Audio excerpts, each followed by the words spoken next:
Welcome to the special preview edition of Chesapeake Chat. I'm your host, Lisa, and I'm so excited today to be joined by the lovely Kaycee, who's been on previous Chesapeake Chats.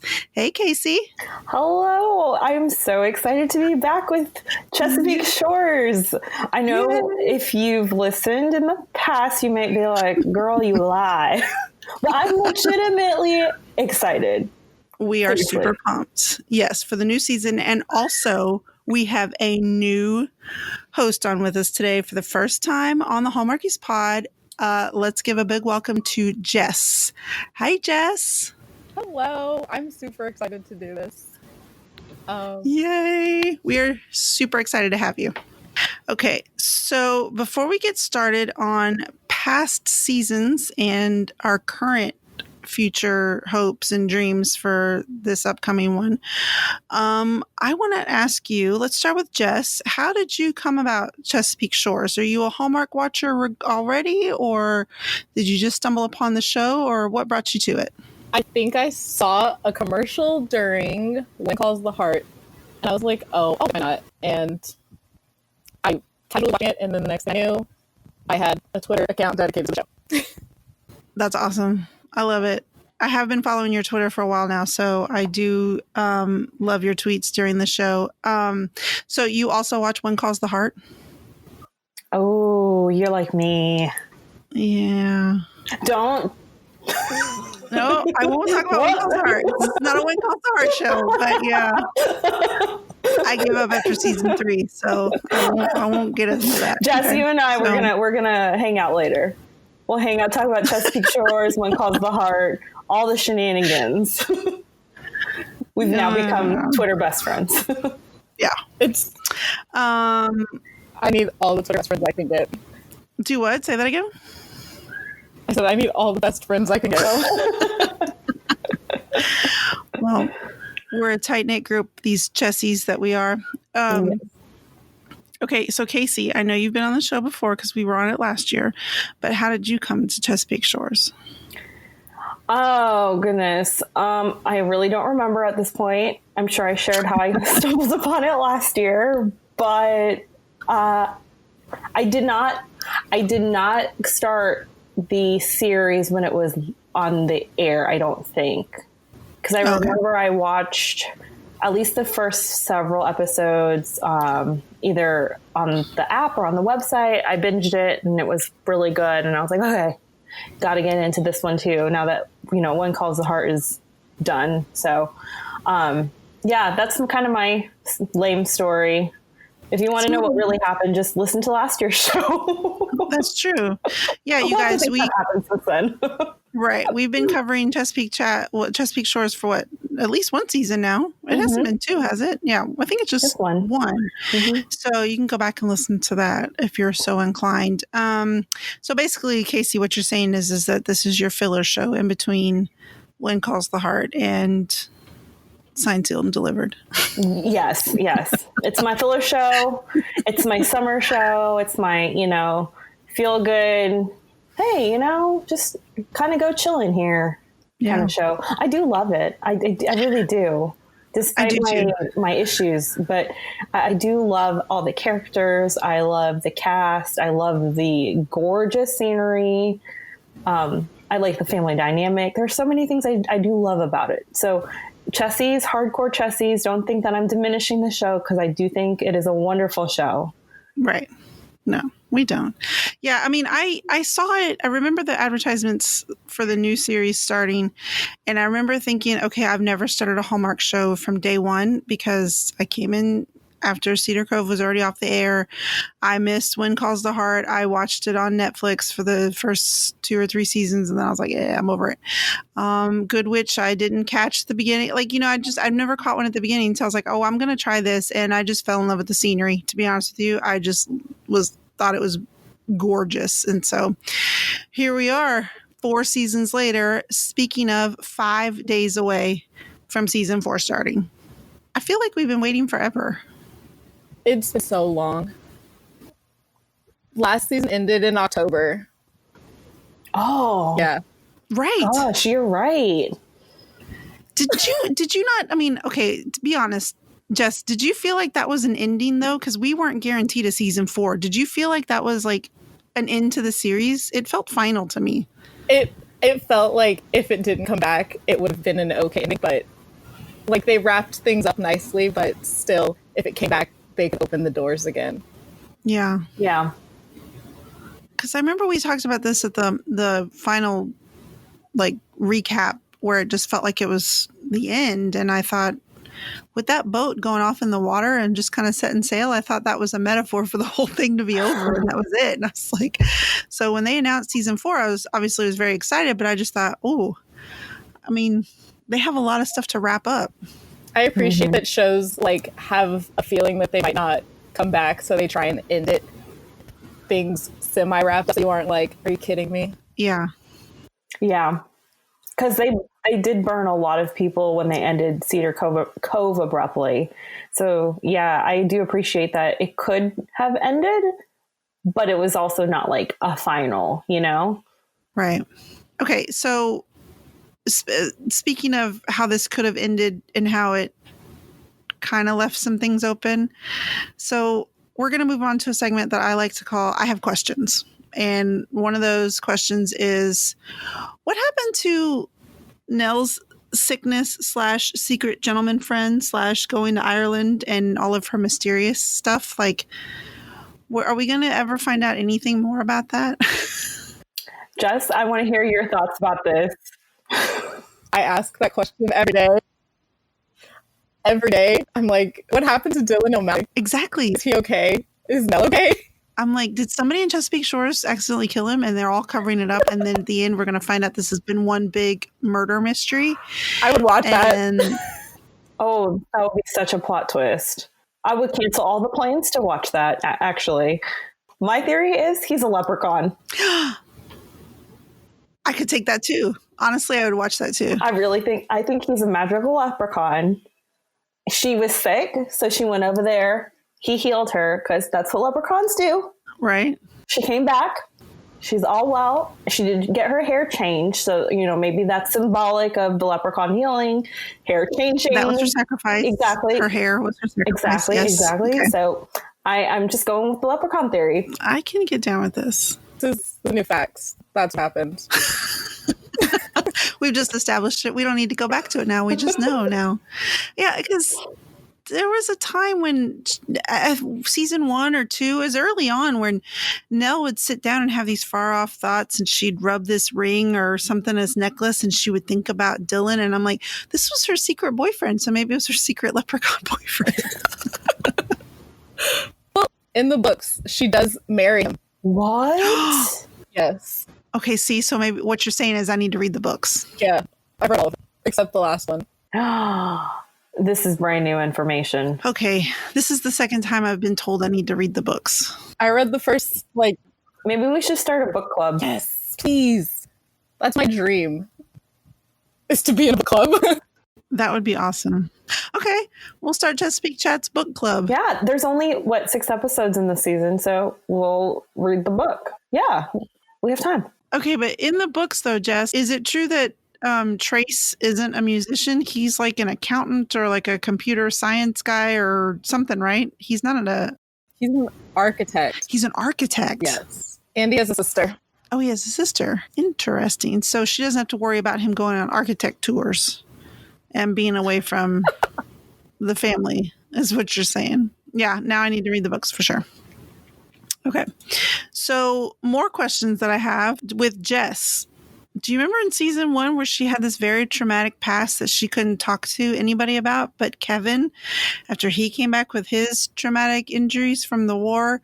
And then we never really heard about her traumatic past ever again. The boat? Yes. The boat. I truly don't understand it. Is that a thing? Like, do they have high schools on boats? Is that what it was? Yeah. Yeah. It was some kind of high school program. She did some thing like that on a ship boat thing and then drowning or something. Obviously she didn't drown because she's alive, but That has got me so confused because I was so sure they were going to, address it in at least season 2. And then, nope, not season 2, not season 3. It's like it never happened. No. That didn't happen in the book, did it? Did it?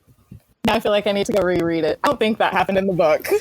Huh. It was just like, it was only mentioned a couple of times and then never again. And I thought, okay, this is going to be a really cool storyline because maybe this is going to tie into how Jess and her relationship with Megan and how it maybe that didn't help the whole strained relationship.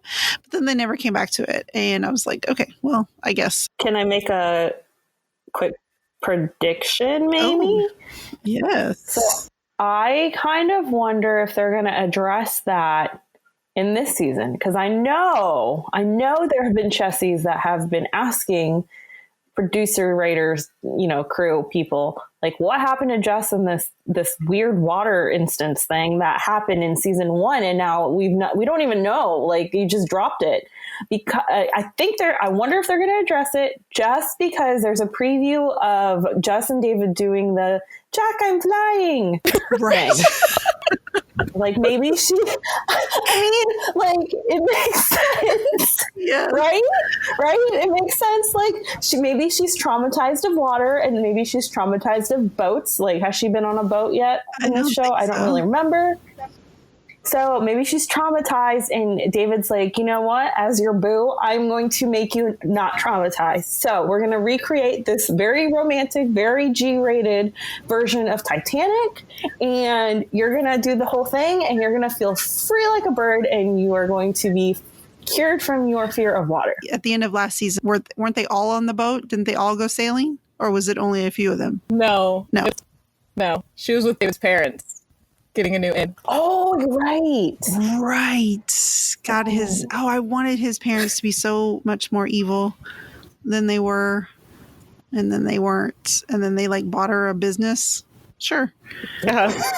Yeah. So those are the things that I'm still confused about. Does anybody else have any lingering questions from the last few seasons? What is written in that dang book? Which version? Because she carried around 7 versions. This is true. I want version 4. Version 4, sure. Yeah, it's in version 4. I really wish they could just do one episode of just the book, but a reenactment of the book. So get little Ava Grace Cooper from When Calls the Heart. She can be Jess. And have Carter Ryan Evancic, I think his last name is. He can be Connor. I mean, we can have all the When Calls the Heart kids. We can recast them as little O'Brien kids, and then they can react their, trauma of their mom leaving. And then we would know exactly what would happen. It would be amazing. I really want to see this. Right? So, and we all know the When Calls the Heart kids are amazing at their jobs. They can totally pull it up. I mean, can't you see Ava Grace just bawling her eyes out at the door while, Barbara Niven's leaving? Oh, I would cry the whole time. I don't know if I could handle that. Because she would really make me cry. I probably would too. Okay, what about you, Jess? Do you have any random questions that have lingered off these last few seasons? I can't think of any, but I'm sure they'll all come to me later. I mean, for the most part, they do wrap up things pretty nicely after a couple. There's not really, other than I would say the land trust for a few episodes and, of course, Trace and Abby. Most things get, wrapped up within an episode or two. So that's been pretty nice. Okay, so last season, I kind of divided up last season because there was, 7 or 8 episodes? I forget. But I kind of divided it up into 3 parts. One is family ties. We had a lot of family, inter-family drama. There was Connor versus Kevin, when Kevin alerts Connor to Danielle possibly cheating. So they had their little skirmishes.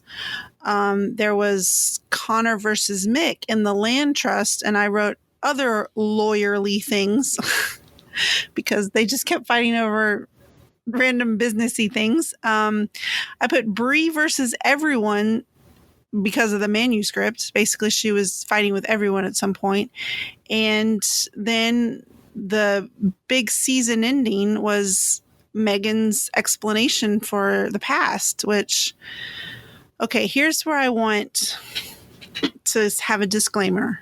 I love this show. I care about this show. I wouldn't be doing this podcast if I didn't care about this show. But I also want what's really good for this show, which is why I have the thoughts and opinions that I do. I was really disappointed by the entire explanation last year about Megan's past. Kaycee, what about you? Yeah, I really wish they could have delved way deeper into the character, into Megan's character, and I don't know. It just wasn't good enough for me. It was kind of like, well, what's done is done, and well, here we are, and I'm back, so it's fine. And I was kind of like, I feel like we could have gotten so much deeper into the heart of, who she really is. Because obviously she's not a bad person. And, there were issues that obviously she and Mick had. But to, leave your entire family, and your children who are not even out of school yet. I mean, there's more to that than just, I'm just having marital troubles with my husband and I can't stand him, so I'm going to leave. I just wish they would have gotten way deeper than they did. 100% agree. They should have gone way deeper. Yeah. I feel like they touched on it and they kind of danced around it and they, kind of insinuated things, but I've had to leave situations that were difficult where I couldn't tell certain parties the entire story and where I couldn't be truthful to some parts because I guess I wanted to leave everybody behind with a good feeling. And if that meant that I looked bad, then so be it, because I just wanted everybody that I was leaving behind to still have a good experience, I guess. I mean, without really going into a lot of detail. So I can understand if this was the basis of it, if it comes down to Megan saying, I hate this, the last thing I want to do is leave my children. Mm-hmm. But if this is what's better for them, then this is a sacrifice I have to make, even though it tears me up. I wanted to hear that. I wanted to know more about that. As a mom, I'm like, yeah, it would be the most painful thing ever. But if somebody told me, look, your kid will be more successful if, whatever, if you did X, but you couldn't be there all the time, it would kill me. But I'd have to figure out if that's what's best for them. And I just can't even imagine. Right. And then it also makes it sound like, the kids make it sound like she didn't contact them for 10 years. Right. And all of a sudden she's walking back in her life. But obviously they've had contact. Yeah. I wanted to know a little bit more of, how long was she away from them? Was she did she move? And then a month later she's like, okay, come visit me. Or, what was the dynamic there? Because if she really did leave for 10 years and without a peep, and then all of a sudden she's back in her lives, then I get it. But if it wasn't then what really stirred up all the O'Brien kids to be so distant from their mom, with the exception of Abby and Kevin? Right. And even Connor at some point, because wasn't he in the city? But I guess they never saw each other. Yeah, they never saw each other. And then when he started classes, then he was kind of making an effort, but then he'd yell at her and then she'd cry and then she'd leave. Did Mick keep them away from her? I feel like Mick was gone a lot. Oh, yeah. He was gone a lot. Oh, that's why they got Nell to raise all the kids. Yeah. But see, but Nell seems so nice. I can't imagine that she would keep Megan away from them. I don't know. That's what I'm saying. There's so much that we could have dug into, because when this show first started, I thought it was going to be family drama centered with sides of romance. But then it kind of turned into more of a romance-based show, which is fine. But I missed, I guess I really wanted more from the family side of it, uncovering all the history. But yeah. So, okay. So the next section from last season, love, which of course, now that I'm like, oh, I wish we had more family drama. Oh, let's talk about all the relationships. Let's talk about all the love. So we have several couples. I want to know real quick, Jess, out of all the couples, if you had to pick one to champion, who's your couple? Jess and David, probably. But sometimes Kevin and Sarah, I can't decide. Yeah, those are kind of my two favorites too. Although I think I've seen you talk about this on Twitter before, and if I'm mistaken, then I apologize. But why did the show all of a sudden give up on Bree and David? Bree and David could have been greatest ship on the show. I was terribly disappointed when Jess swooped in there. Oh, so sad. I was like, seriously, are you kidding me? I don't know, because like Bree and David just hit it off like immediately. They did immediately. And they were on the same page and they had like the same mindset and everything. It seemed like they were like very parallel to each other, whereas Jess and David are complete opposites, especially at that time with Jess. I mean, I'm digging Jess and David now, but I'm not gonna lie, I was very crushed for Bree. Yeah. Very crushed. I thought it was going to be a temporary thing. I thought it was going to make a fight between the sisters, that they were going to fight over David. And now, of course, I love Jess and David, but I mean, they set it up perfectly. And then it just kind of fell away. I want to know why. Me too. Writers, if you're listening, please DM me and tell me why. And then I won't tell anybody except for you guys. It'll be our little secret. It'll totally be our secret. Okay, so I'm with you, Jess. I basically I go back and forth between Kevin and Sarah and Jess and David. Kaycee, what about you? Who's your go-to couple in this show? My go-to couple is Abby and Douglas, because Team Dobby. You said it! Yes! Hashtag sorry, not sorry.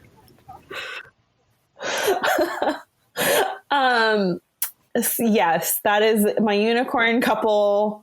At first I liked the whole Trace and Abby thing. Then I got very bored with it very quickly. I'm very sorry. I'm offending a ton of people right now, but just, my opinion is not necessarily the opinion of those affiliated with the Hallmarkies podcast, because there are several of us.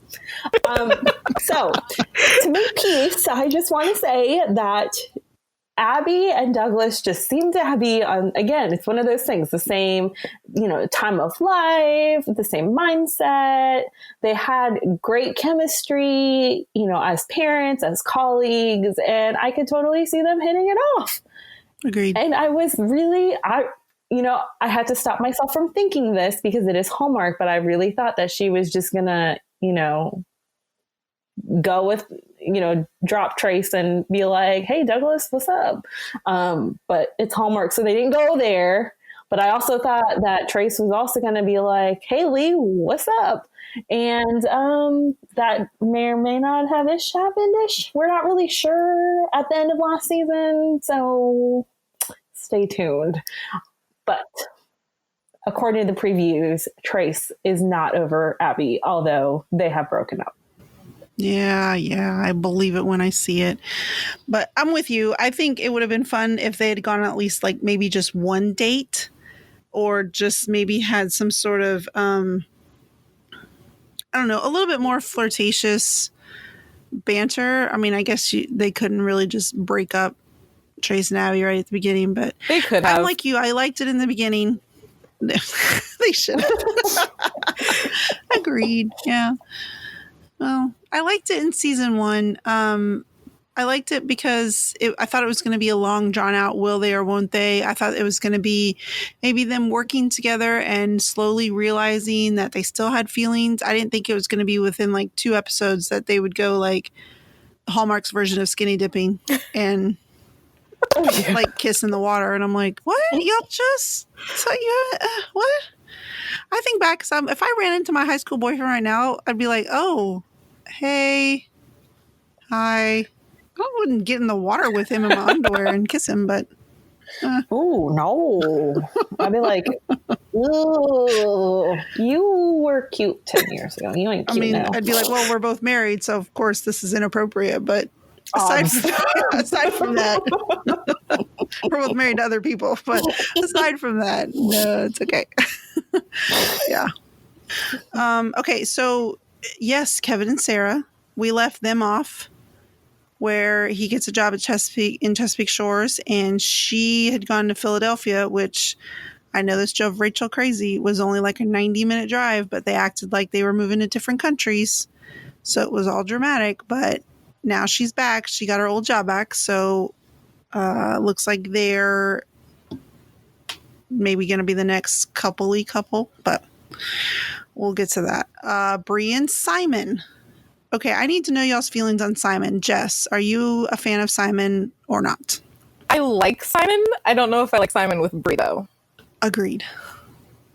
I think they could be friends, but I don't see them being in a relationship. Right? I feel like it's forced. It does seem very forced Yeah. to me. I like Simon and Caroline. Oh, yeah. Because I like Kimberly's sister. And I like they looked really good together. And I could see why he wrote a book about her, because it's obviously Kimberly's dusted. Mm-hmm. So yeah, there you go. But I'm interested to see if she's going to be back.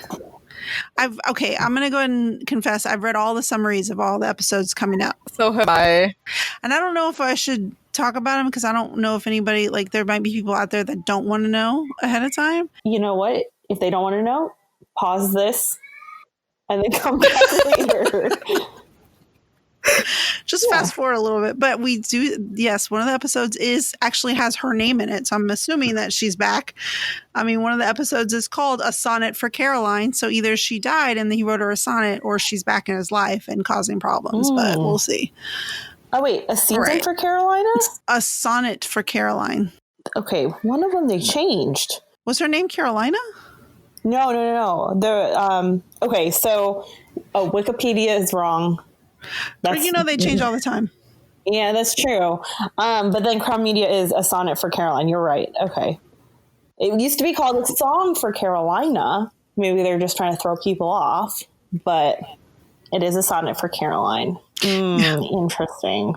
Very interesting. So I'm like, okay, so she comes back. We just don't know why. Okay, so Bree and Simon, they're kind of together. Then Caroline shows up, so that'll be interesting.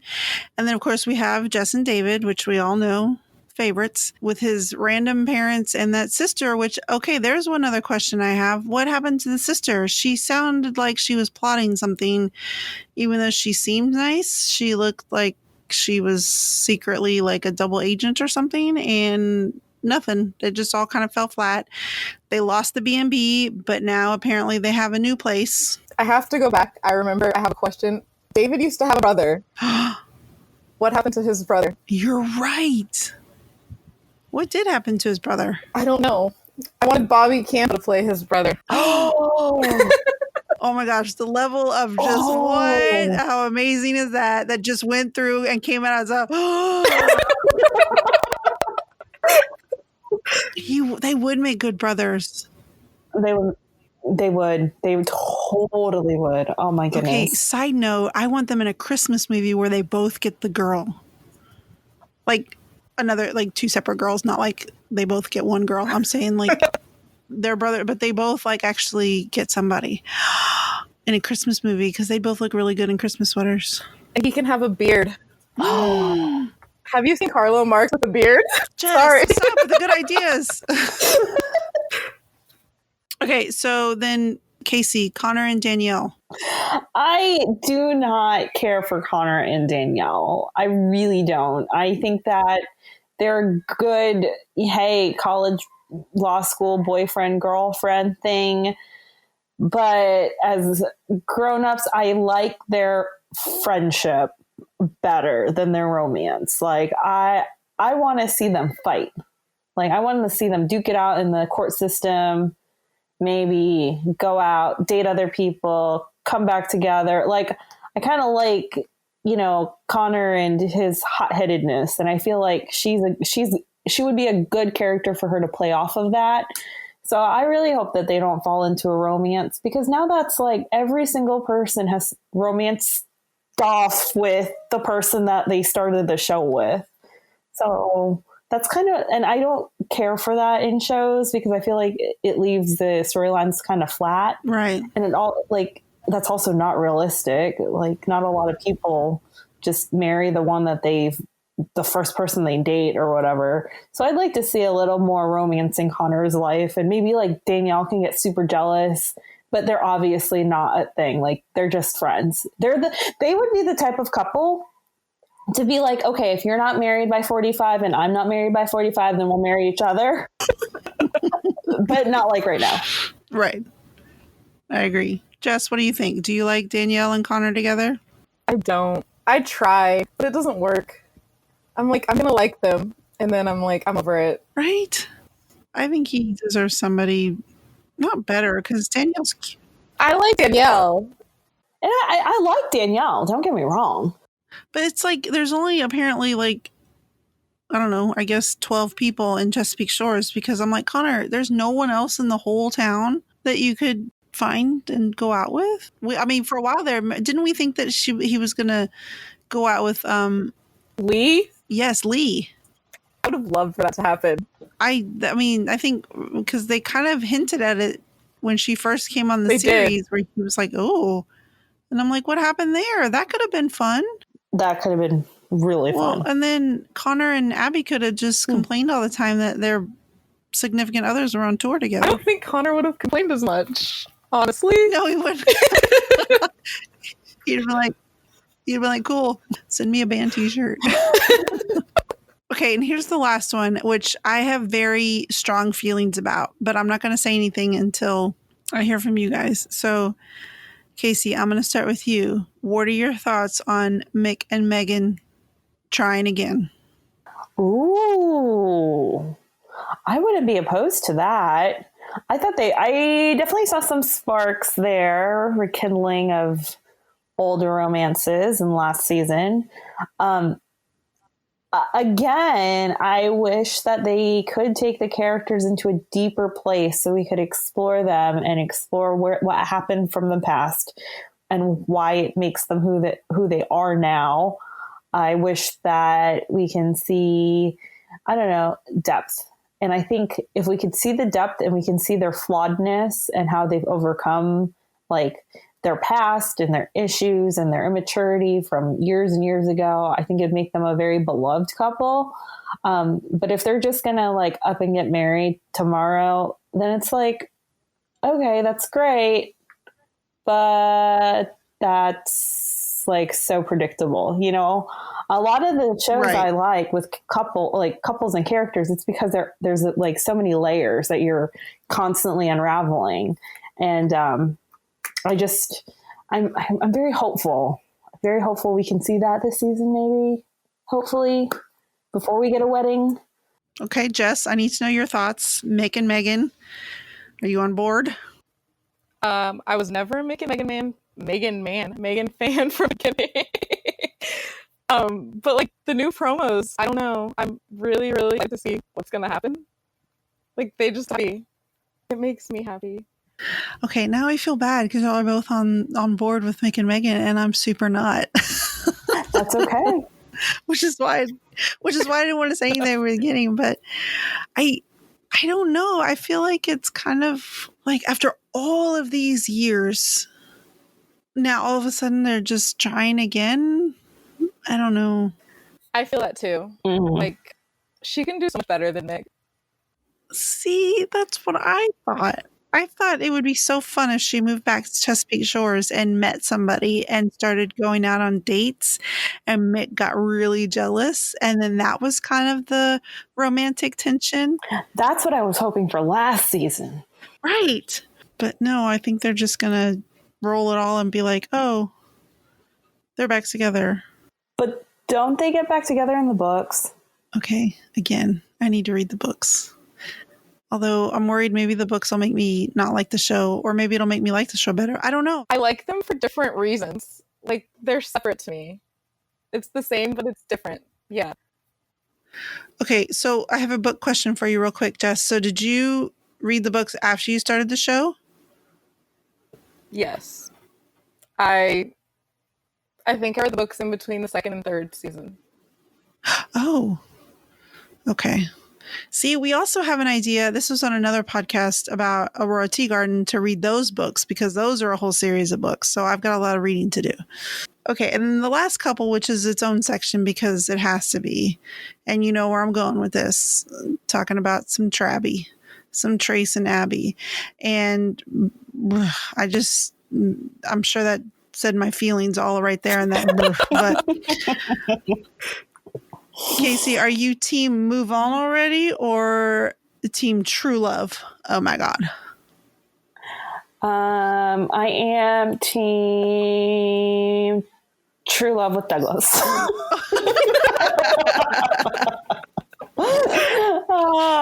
Yeah. I don't really like Abby and Trace. I liked them early on. I'll say that. So I did like them early on. I liked where they were going. I liked their chemistry.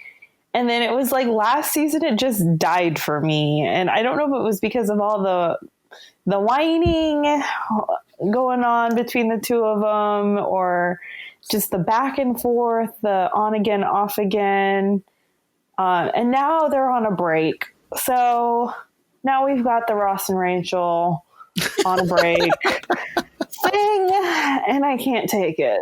And I'm just like, oh, just can at least date other people. I don't care if they'll get back together in the end, if they, pick up that chemistry a couple years from now and it's just like magic, like boom. But I'm just like, you know what? You guys obviously aren't on the same page. You guys can't agree with things about life. And I need y'all to date other people so either you can marry them or so that you can see what good you had it with the other person. Right. Now, that's not to say that I did not think that their dates were adorable, because I did like their dates, even the weird museum candlelit stuff and the twinkle lights. I thought that was really cute and sweet, but I can't anymore with these two. Let's move on. Okay, because that date was very nice to look at, but all I kept thinking about was that scene in Coming to America when they throw all the flowers around and then they leave and he's like, who's going to pick up all these flowers? And I'm like, who's going to pick up all these candles and all this wax and all of this? Ooh, okay, sure. All right. Jess, what do you, I need to know your thoughts on. I mean, that pretty much explains exactly how I feel. I'm bored of Trace going on tour and Abby being sad about it. And Trace coming home for 5 minutes. Let's move on. Let's see other people. Like, it didn't work. But it could work again. I think I might be super into it if they tried and then broke up and then saw other people, Douglas, and then got back together. And this was the season. I think I'd be super excited if they had been apart for a season and a half and then maybe got back together. But I guess, and I know I've said this many times, so if you've listened to last season's podcast, I'm very sorry, but I'm going to say it again. He's a musician. They go on tour. I want a shirt that says that. Oh, Lisa, that is genius. You've been tasked. And we give Jess credit. Yes. Oh, for sure. Hashtag Jesse's hashtag Team Dobby. Yeah. Hashtag team move on already. Yeah, I think we all know my feelings on Trace and Abby at this point, but in case it's not clear, I'm team very much move on already. In the end, I thought it was very unreasonable for Abby to expect him to be a full-time dad when they were barely dating. Like, to be a full-time dad to her kids when they were barely dating, and she'd get very upset when he wouldn't spend. It just drove me nuts. You're barely with me and the girls. That's because they're your kids. We don't live together. We're not married. We're not even engaged. I don't even see you like 6 months out of the year because I'm on tour. But sure. But they did take up a lot of the show. So there are multiple lines with, even last season, he went on tour Abby had an issue with that. Abby also found an old letter to Trace that he never opened. So then she had an issue with that. Abby wondering why Trace didn't spend more time as a full-time stay-at-home dad instead of going on tour. In the books, he is a stay-at-home dad. No, seriously? What? Yeah. This is brand new information. He can do architect work from home. So imagine how this whole series. Oh.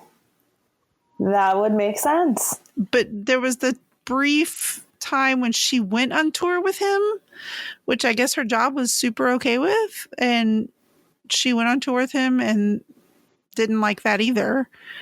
And then... You know what, though? She's like a VP, so she's probably got that vacation banked. That's true. I shouldn't say that because that's true. She probably can just kind of take off what she needs to take off. The last major storyline that wasn't even really about them as a couple, I guess it kind of pulled them in, was Trace and his bridge club and their money laundering or whatever nonsense that was. Somebody stole money. All I know is that it... Mismanagement of funds, yeah. Yeah, all I know is that it brought the Waffle King into our lives, so it was worth it. I'm also making a Waffle King shirt, so... Are you really? Is that going to be your season premiere shirt? It's not my season premiere shirt. It may be like a season finale shirt. I already have my season premiere shirt. I'm so excited. Oh. I cannot wait. Yes, because I seriously loved your Honor O'Brien sister t-shirt from last year. So the big thing is, will they or won't they? And I guess this leads us up into future hopes, what we think this season will bring. And like I said earlier, I've read all the summaries, and so I don't know how much to give away. There was one big overall summary that did not give a whole lot away. So I was going to read that very quickly. And then we can kind of talk about that. It was kind of like a general overview for the entire season, and it was tweeted out by Best of Chesapeake Shores, who has an awesome account. And basically it says, in season 4, Trace returns from tour, determined to get back to the life he had in Chesapeake Shores with Abby, but finds it might not be possible to go back to the way things were. Okay. As he settles back in at the bridge, a talented but stage-shy waitress/songwriter catches his attention. Hello. Abby faces an ethical dilemma involving an important new client. While doing the right thing puts her job on the line, she reevaluates her work-life balance and meets an intriguing new man. Shut the front door. What? Mick faces his own professional peril when it's revealed that a once trusted vendor has been cutting corners, and he implicates Mick. As he and Megan explore their connection, while trying to avoid the mistakes of the past, his legal distractions threaten to pull him back into old habits. Changes are in store for all of the O'Briens as Kevin and Sarah make plans for their future. Jess and David consider going back to where it all started. Bree enlists a talented producer to stage a loosely autobiographical play that gives her insights into her relationship with Simon, and Connor considers a new career opportunity and ponders his feelings for Danielle. Not a moment too soon, Nell returns to Chesapeake Shores with some much-needed stage advice. Oh my God, she went and saw the leprechaun and got all kinds of new information to give her family. Boom! Done. We've tied it all up together.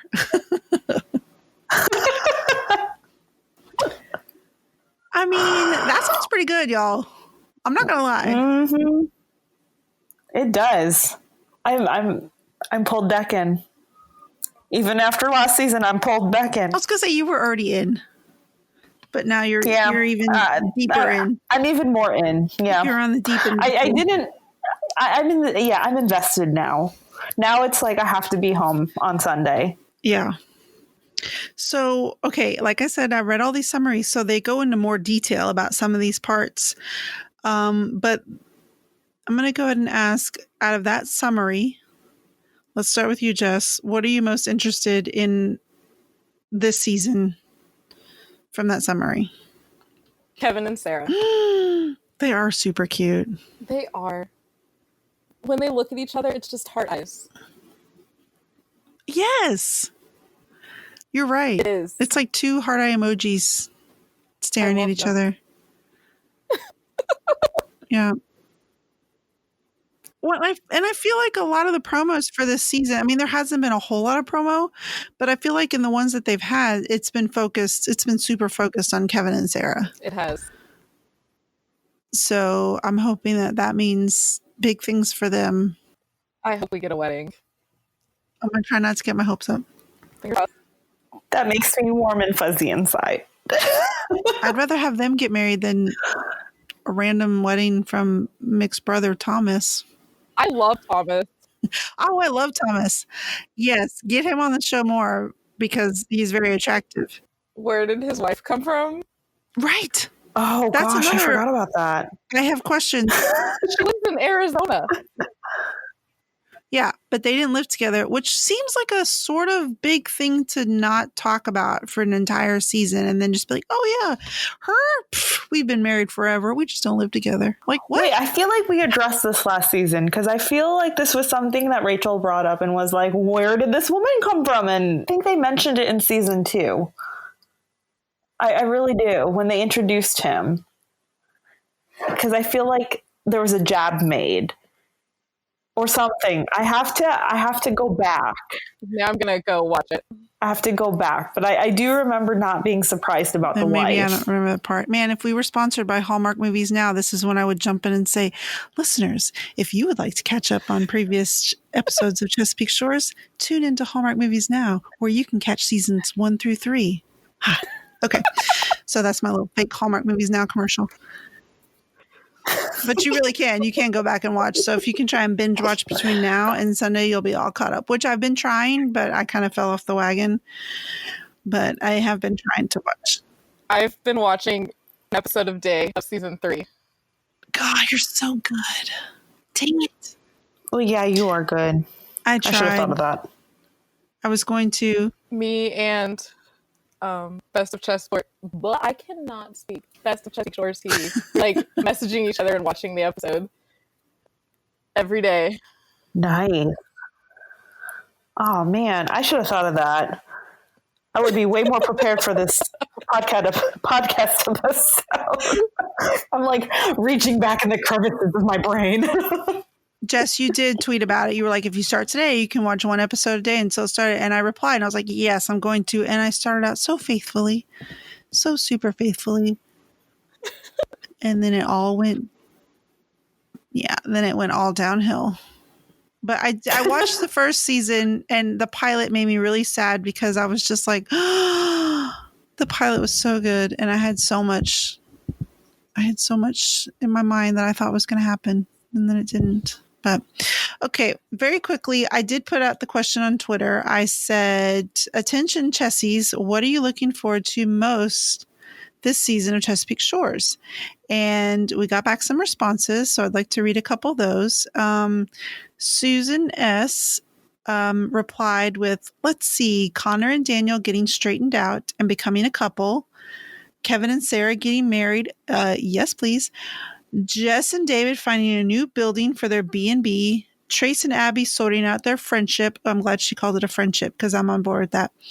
And Mick and Megan sorting out their friendship too. And I think she also replied with an extra.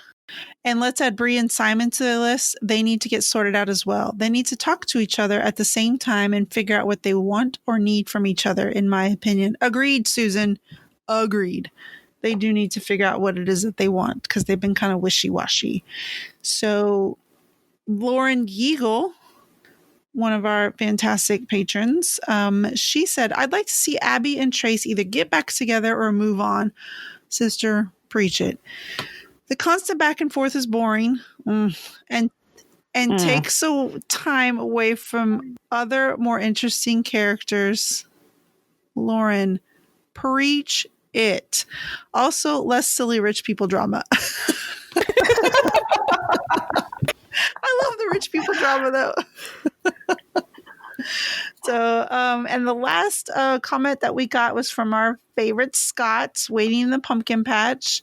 And he says, I'm looking forward to the Hallmarkies podcast coverage of the episodes on Chesapeake Chats. In the past seasons, land trusts and irrational commuting distances pushed Rachel to the edge.